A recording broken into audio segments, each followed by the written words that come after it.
Imagine a journey so impossible, so vast, it redefines everything we thought we knew about human exploration.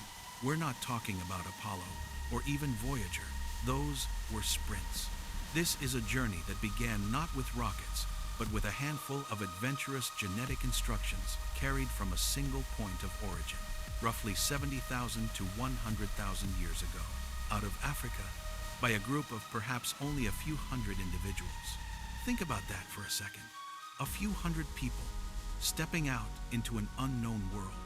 This wasn't some planned expedition with a command center and resupply missions.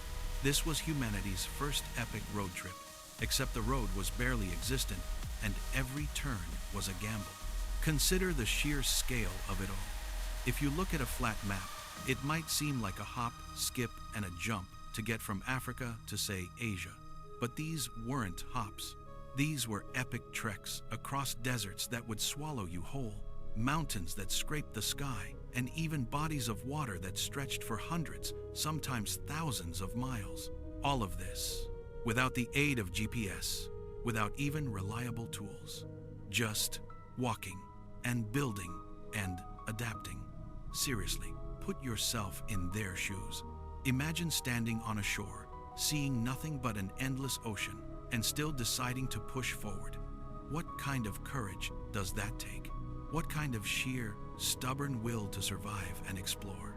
That impulse is deep-seated in who we are. The how is almost as mind-boggling as the where. We're not talking about state-of-the-art spacecraft here.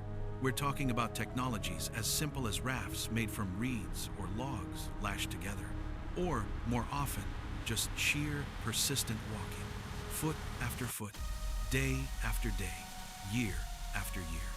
Archaeological evidence, through some truly incredible detective work, suggests that groups reached Australia around 65,000 years ago. Australia, an entire continent separated by truly formidable sea crossings.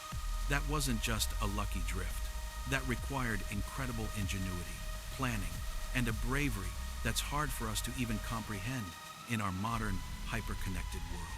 They essentially built boats and navigated them across open water tens of thousands of years before Columbus was even a twinkle in anyone's eye. Now, this wasn't just aimless wandering, like kids lost in the woods. These were deliberate migrations, even if they moved at a glacial pace. Each move was driven by a complex interplay of factors. Climate change played a huge role, altering landscapes, creating new routes, and sometimes closing old ones. They followed animal herds, which were a primary food source. Sometimes, population pressures just meant groups needed more space. And, I truly believe, there was an innate human curiosity, that burning desire to see what lay beyond the next horizon. Genetic studies are like a global family tree, tracing distinct ancestral lines across continents, showing us exactly where these branches went. It's like a living map etched in our DNA.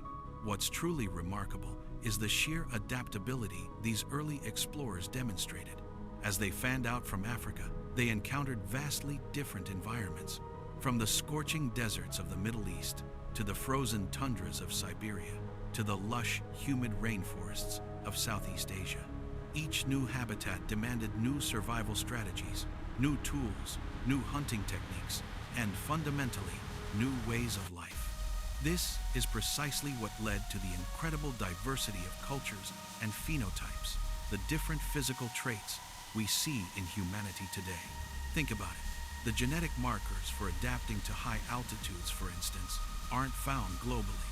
They're concentrated in populations that settled in places like the Himalayas and the Andes Mountains. That's not a coincidence. That's evolution in action, tailoring us to our environments, all sparked by this initial journey. The grand finale of this initial wave of global exploration was the peopling of the Americas. This likely occurred in multiple waves across the Bering Land Bridge, a vast strip of land that connected Asia and North America during the Ice Ages. Tens of thousands of years ago, people made these brutal Ice Age treks. It wasn't just walking across a bridge, it was enduring unimaginable conditions to discover and settle 2 entire new continents. This wasn't merely a geographic expansion, it was a testament to the unyielding spirit of human exploration, adaptability, and resilience. So, the next time you look at a map, or even just look around at the incredible diversity of humanity, remember this journey. Remember that somewhere in your own DNA is the echo of those first few hundred individuals who stepped out of Africa, propelled by curiosity and necessity, and embarked on the longest, most important expedition in human history. It's a story that continues to unfold, etched in every one of us. What are your thoughts on this incredible human journey? Does it make you look at our world differently? Let me know in the comments below.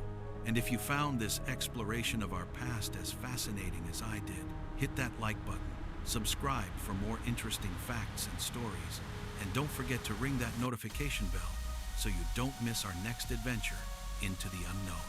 Thanks for watching, and I'll catch you in the next video.